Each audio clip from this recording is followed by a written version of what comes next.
బాబు. No. నేను ఆ గుడిని శుభ్రం చేశాను, నాకేం కాలేదే.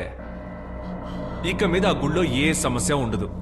ధైర్యంగా మీ పూజను మొదలెట్టండి. లేదు బాబు, నువ్వు గుడిని శుభ్రం చేయడానికి వెళ్ళిన అదే సమయంలో ఇక్కడ ఒక పెద్ద ప్రళయమే వచ్చింది. పైనెవరో అరవడం ఏడవడం, వస్తువులన్నిటినీ విసిరి పగలగొట్టి ఇల్లే కూలిపోయేంత పని అయింది. ప్రాణం పోయి వచ్చినట్టుగా ఉంది. ఇక్కడ ఒక్క నిమిషం కూడా ఉండకూడదు, వెంటనే వెళ్ళిపోదాం. అవునక్క, వెళ్ళిపోదాం. చూడు, ఇంకొక్క నిమిషం కూడా ఇక్కడ ఉండొద్దు. ఎంత దూరం అయినా పర్వాలేదు, ఇంకెక్కడైనా ఉండి ఈ గుడి పూజ జరిపిద్దాం. కుదరదు, నేనందుకు ఒప్పుకోను. ఈ ఇల్లు వదిలి మీరు ఎక్కడికి వెళ్ళినా మీ సమస్యని ఎవ్వరూ పరిష్కరించలేరు. నేను ఆ గుడిని శుభ్రం చేసి వచ్చేటప్పుడు ఒక సిద్ధుణ్ణి చూశాను. ఆయన నాకు ఎన్నో విషయాలు చెప్పారు. అందులో ముఖ్యమైన విషయం, ఈ కుటుంబంలో ఎవరో ఒకరు చంద్రముఖి వల్ల బాధించబడ్డారంట.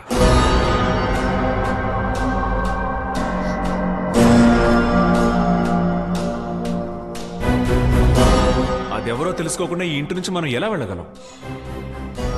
17 ఏళ్లకి ముందు ఇలాంటిదే ఒక సమస్య ఈ అంతఃపురంలో జరిగినట్టు కూడా చెప్పారు. ఇదిగో, ఇవన్నీ మేము రావడానికి ముందే ఎందుకు చెప్పలేదయ్యా? అప్పుడు జరిగిన మాట నిజమేనండి, కానీ అవన్నీ అప్పుడే సర్దుకున్నాయి. అయినా అందరినీ పిలిచి దక్షిణం వైపు వెళ్ళొద్దని చూచాయిగా చెప్పాను. ఇప్పుడు వాటన్నింటినీ మించి ఇలా జరుగుతుందంటే దానికి కారణం ఎవరో నాకు తెలియటం లేదు.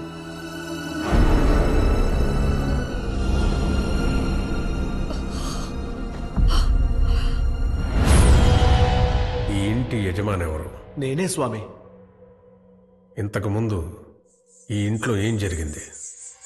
అది జరిగి 17 సంవత్సరాలు అవుతుంది.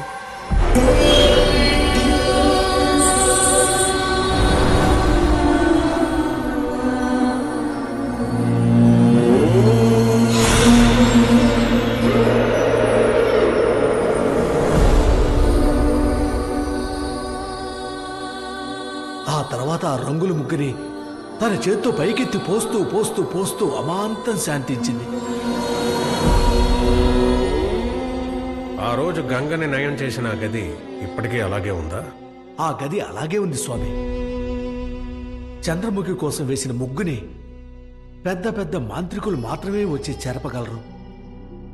ఇంకెవరొచ్చి చెరిపినా ఆ కుటుంబానికే ఆపదని రామచంద్ర సిద్ధాంతి చెప్పారు స్వామి.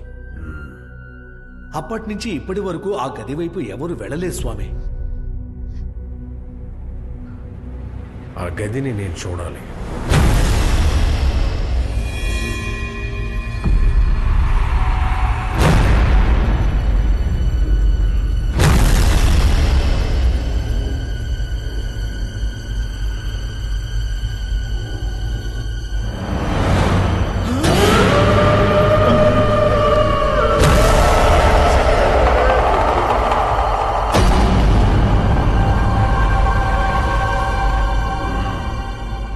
గదిలోకి ఎవరో వచ్చారు.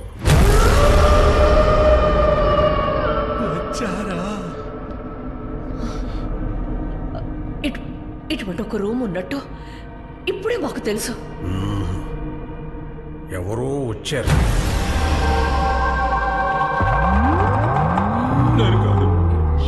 అది చంద్రముఖి ఆత్మను దిగ్బంధించడానికి ఆ రోజు వేసిన ముగ్గు. ఎవరో ఇక్కడికి వచ్చి వెళ్ళిన తర్వాతే ఈ ఇంట్లో సమస్యలు మొదలయ్యాయి. వారి దుర్మార్గులారా, రావద్దు రావద్దని మొత్తుకున్నాను కదా, వచ్చి దాన్ని లేపేశారు కదరా. చెప్పండి, ఎవరొచ్చారు?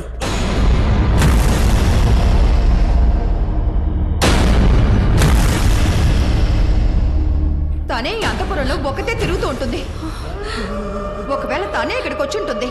అయ్యో, ఈ అంతపురాన్ని నేను చూడాలనుకున్న మాట నిజమే, కానీ ఈ రూమ్లోకి ఇంతవరకు రాలేదు. చెప్పరు కదా, చంద్రముఖి వల్ల బాధించబడిందెవరో నేనే కనిపెడతాను. మీలో ఒక్కొక్కరుగా వెళ్ళి ఆ ముగ్గు మీద నిల్చోండి. అక్కడ నిల్చున్న వారు బాధించబడ్డవారైతే ఖచ్చితంగా చంద్రముఖిని బయటపెడతారు. ఒక్కొక్కరుగా వెళ్ళి ఆ ముగ్గు మీద నించోండి.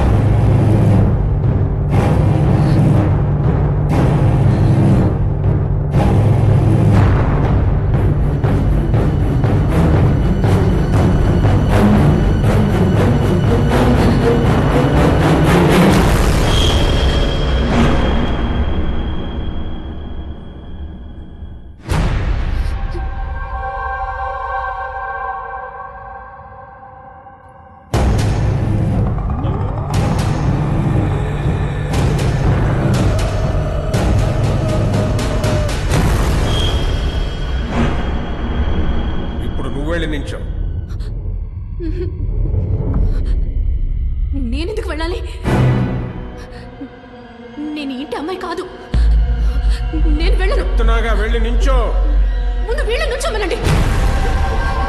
నాకు ఇంటికి సంబంధం లేదు. నేను ఎక్కడికి వెళ్ళను, ఇక్కడే ఉంటాను. తన్ని లాక్కెళ్ళి అక్కడ నించోబెట్టండి. నేను రాను. నన్ను వదలండి. రాను.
గురుజీ, ఆ రూమ్లోకి వెళ్ళింది నేనే.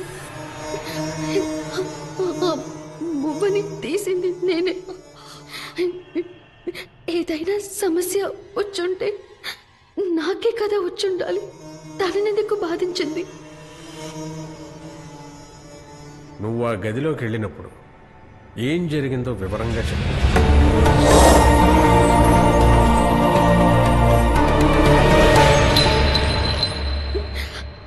ఆ తర్వాత ఎవరో అర్చినట్టు అనిపిస్తే అక్కడి నుంచి వచ్చేసాను. నువ్వు కింద పడేసిన ఆ మువ్వ తన మెడలోకి ఎలా వెళ్ళింది? దివ్య మెడలో ఆ మువ్వ? అవును. దివ్య చంద్రముఖిలా మారి ఆక్రోశంగా అరిచినప్పుడు తన మెడలో ఉన్న ముత్యాలమాలలో ఆ మువ్వను నేను చూశాను. పురాతన వస్తువుల మీద దివ్యకున్న ఆసక్తి, వాటిని సేకరించాలనే అలవాటే దివ్య ఈ పరిస్థితికి కారణం.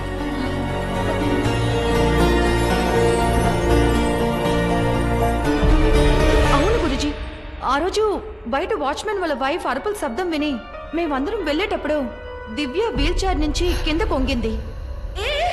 కింద పడిపోతుందేమో అని భయపడి దగ్గరికి వెళ్ళాను. తను అక్కడి నుంచి వెళ్ళిపోయింది. అక్కడే ఆ మువ్వ దొరికింది. ఆ మువ్వని తను తీసినప్పుడు సమస్య మొదలవలేదు. దివ్య తీశాకే వాచ్మెన్ అత్తగారు కేకలు పెట్టారు. చంద్రముఖి కాళ్లకు కట్టుకునే గజ్జల్లోని మువ్వని దివ్య తన మెడలో ధరించడం వల్లే చంద్రముఖి ఆత్మ దివ్య శరీరంలోకి ప్రవేశించింది.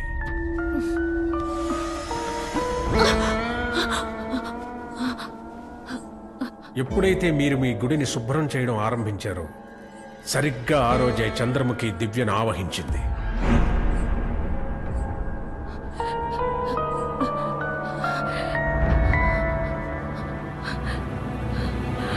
చంద్రముఖి ఆత్మకున్న బలం వల్ల